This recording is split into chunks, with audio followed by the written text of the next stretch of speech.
Coming up on WUFT's First at 5. Get ready, Gainesville. The UF Homecoming Parade comes through town tomorrow. We'll bring you behind the scenes of all the parade preparations. We have been seeing perfect conditions across north central Florida. See if this weather will last throughout the homecoming weekend coming up.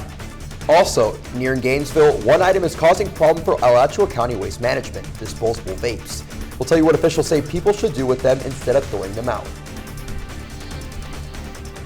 First at 5. From the University of Florida's College of Journalism and Communications, you're watching WUFT News. You're taking a live look at the homecoming parade route where things are quiet right now but set to get exciting by tomorrow morning. Friday is a big day for University of Florida students and alumni. Welcome to First at 5, I'm Alex Land. And I'm Alexis Vivanco. With the homecoming parade on the horizon, preparations for the event are in full swing. WFT has you covered from all corners of the homecoming festivities. Our live coverage team is everywhere, and literally everywhere, bringing you details about the parade route, how the skies are looking, and how Billy Napier is preparing for the big game. We begin with Krystal Felix live on University Avenue, giving you a behind-the-scenes look at all the work people are putting into the parade.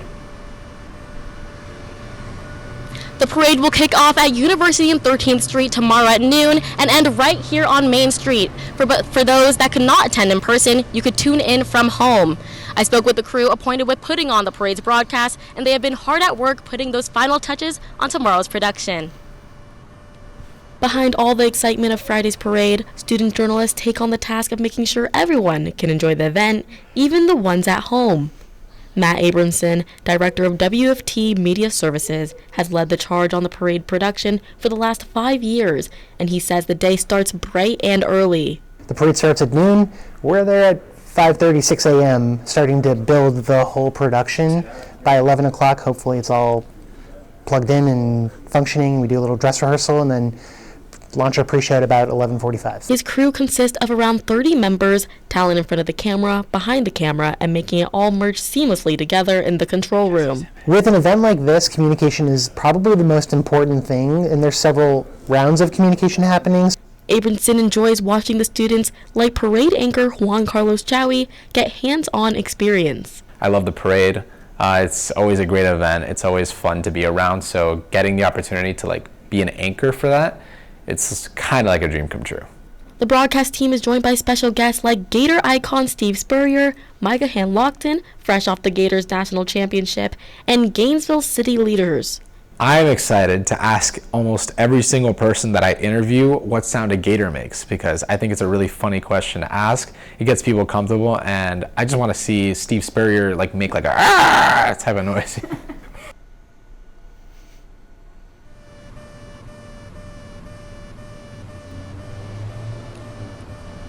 I just want to go over that parade route one more time. So it will be starting at University and 13th Street, then traveling down Main Street before ending at Bo Diddley Plaza. GPD has already started closing off the roads that will be used for the parade routes.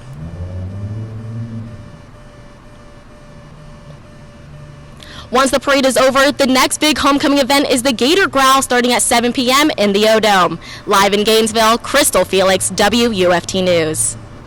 It's been a week full of fall temperatures and sunshine, and your homecoming parade forecast looks like it'll feature more of the same. UF forecaster Matthew Clark is live in the weather studio. Matthew, it's been nice and dry outside, but those of us getting up early might actually need a jacket. Yeah, it was a little bit chilly out there this morning. When I got in my car, I actually had to turn on my seat warmer. It was a little bit that cold, so it's seat warmer season, especially in the morning. Tomorrow, if you're heading out bright and early tomorrow for the homecoming parade, we're going to still be in the 60s, but pretty much you take today, you duplicate it tomorrow, and that's what it's going to be like out there tomorrow. Lots of sunshine, blue skies, and some breezy conditions. Future cast of tomorrow, we're going to be waking up in the lower 60s, so not quite the 50s, but it's still going to be a little bit chilly out there, heating up into the upper 70s by noon, so very comfortable conditions if you're heading out to the homecoming parade tomorrow, lasting throughout the entirety of the day, only topping out at around 82 degrees tomorrow, so it's going to be another fantastic day. Gator Growl time as you're heading out into Gator Growl. Temperatures are going to be in the upper 60s as we head out there, and the good temperatures are going to continue even as we head into the game day forecast. We're going to be in the lower 80s again on Saturday, so overall just gorgeous weather out there. And then today, 83 degrees. I'll have your in-depth look of the forecast coming up in just a few minutes. Continuing with homecoming news, every year it's tradition for the UF Marching Band to perform in the homecoming parade. WUFT reporter Juan Chaoui visited the band's practice field where he was able to capture the preparations for the parade.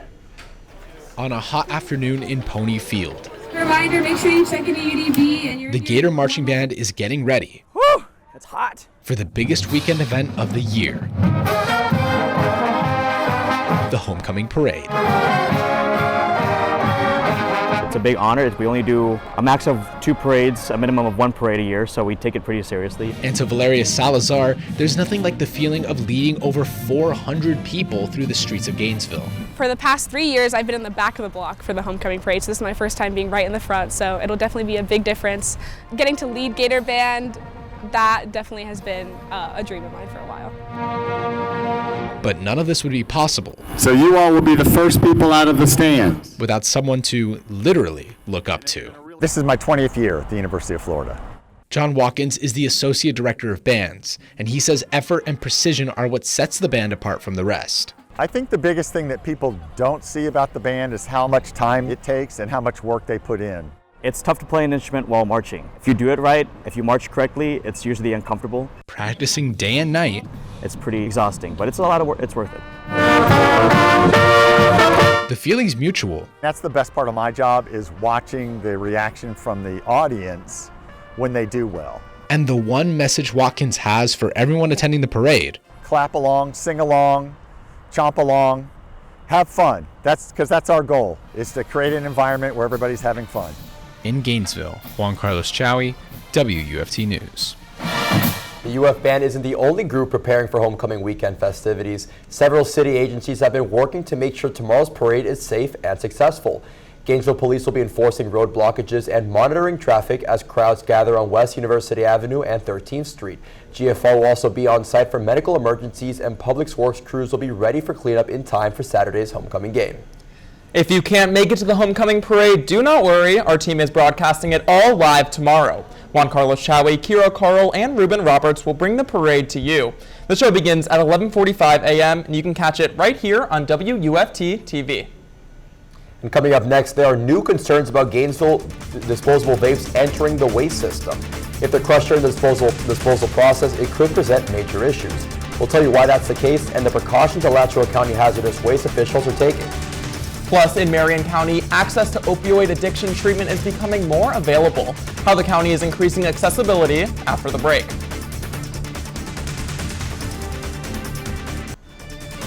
You're watching WUFT-TV News. Research reveals disposable vapes are often thrown out casually, while people remain unaware of the hidden danger that could lie in their trash can. WUFT's Eva Garcia joins us live in the newsroom. And Eva, you visited Alachua County Solid Waste and Recycling and found out how these devices are being handled, or in this case, mishandled. I did, and experts are saying that these vapes can be a ticking time bomb. They are made up of lithium batteries, vape juice, nicotine, and plastics, all things that can be destructive when put in your regular trash can. Disposable vapes are common and can be one of the hardest items to get rid of safely. Alachua County Solid Waste and Recycling Hazardous Waste Coordinator Joshua Prouty says the batteries in your trash can equal a recipe for disaster. The biggest problem with throwing them in the regular garbage can is your regular garbage trucks have compactors. And whenever you compact a battery, that creates a potential to destroy this battery and make it so it can go up in flames. Experts say nicotine alone is considered a hazardous chemical. At this facility, vapes are separated from regular trash and considered hazardous waste. Lithium will react with water and instantly catch on fire. And since these are so small and it's inside such a large truck, it's more of like a delayed burn. They may not even know they're on fire until they come here to the transfer station and empty the trash. Reports show Americans dispose of more than 5 million vapes every week, most going to landfills that can't even handle these materials. Many users do not recognize the danger. Vape shop owner Dan Tong says figuring out what to do with used devices can get blurry. The issue the rest of us have with that mentality is it just ends up wrecking the industry for the rest of us. You know, if the level of waste we're producing continues at this rate, something's going to have to be done. Local officials hope vape users practice proper disposal in order to prevent fires. If you're a user, reconsider what you're going to do with those vapes when you're done with them. Instead of just throwing them in your regular garbage can, you should drop these vapes off at a hazardous waste center. Live in the newsroom, Eva Garcia, WUFT News. It has been another beautiful sunny day across north central Florida, and these conditions are going to continue as we head into homecoming weekend. I'll have your extended forecast and your in-depth forecast after the break.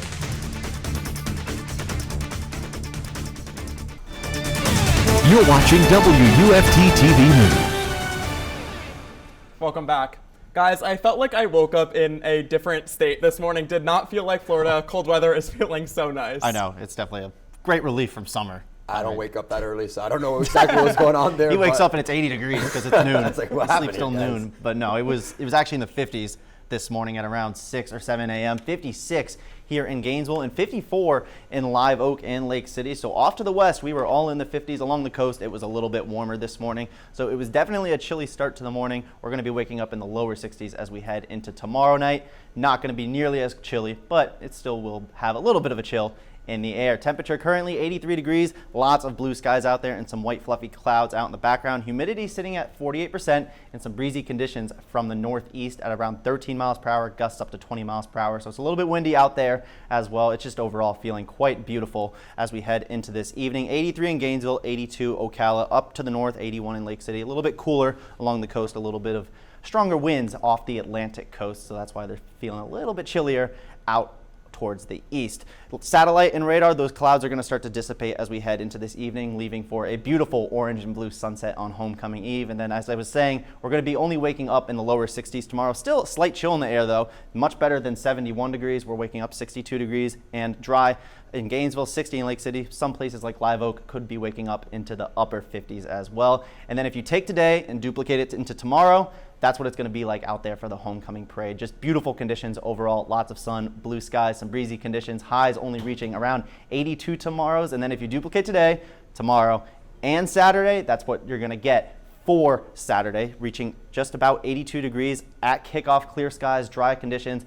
Definitely worth note wearing sunscreen. That sun is going to be out as we head into tomorrow and Saturday. Timing this all out with the future cast as we head into tomorrow morning. We're waking up in the lower 60s and then quickly heating up into the 80s at around the lunch hour. If you're out and about, could see some clouds move the way through. Definitely provides some nice shade from that sun. It's going to be a little bit warm out there, but for the most part, feeling very comfortable. Gator Growl, as you head into Gator Growl, temperatures are going to be in the lower 70s, possibly the upper 60s. And then leaving Gator Growl, if you're heading out afterwards, temperatures are going to be in the lower 60s. So definitely could be a little bit chillier out there if you're heading out afterwards. Waking up Saturday morning, if you're tailgating bright and early, we're going to be waking up in the upper 50s again. Definitely chilly, but then heating right back up into the 80s by kickoff and then back into the lower 70s, upper 60s by Saturday night. So rinse and repeat, lots of sunshine, and that sunshine is going to continue as long as all of this dry air is overhead, and all this dry air is going to stay over our area even as we head in towards Sunday morning. A front draped across the southeast is going to push its way down into our area as we head into Sunday night,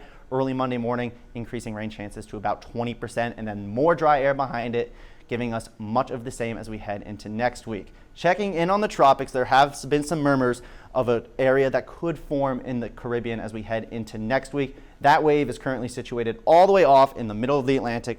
National Hurricane Center has flagged it down for a 20% chance of development over the next 7 days. Still way too far out to tell what that is going to do, but always keeping an eye on the tropics as it is still hurricane season. So 7-day forecast, it is much of the same out there with the exception of Sunday with a 20% chance of rain, a little bit more warm, a little bit more humid on Sunday, but then once that front moves through, it's back to the lower 80s and upper 50s and 60s.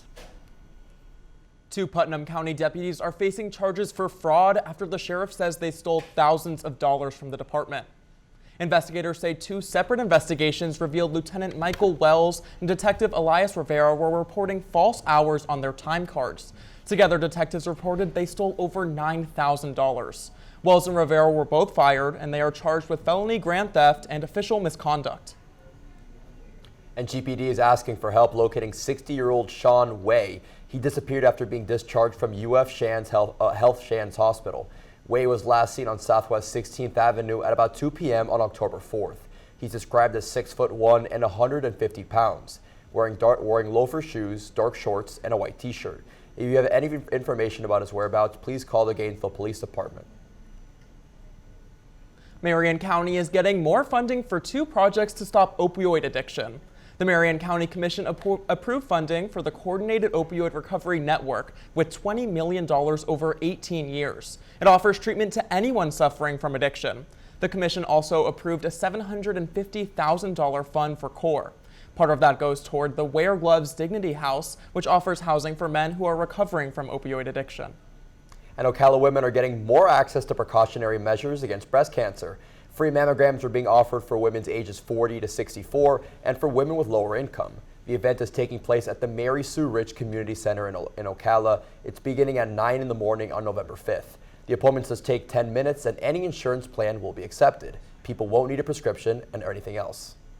Marion County parents, there's a new initiative to get the kids away from their screens. The Marion County Children's Alliance is putting on a Put Down the Phone Day campaign on November 15th.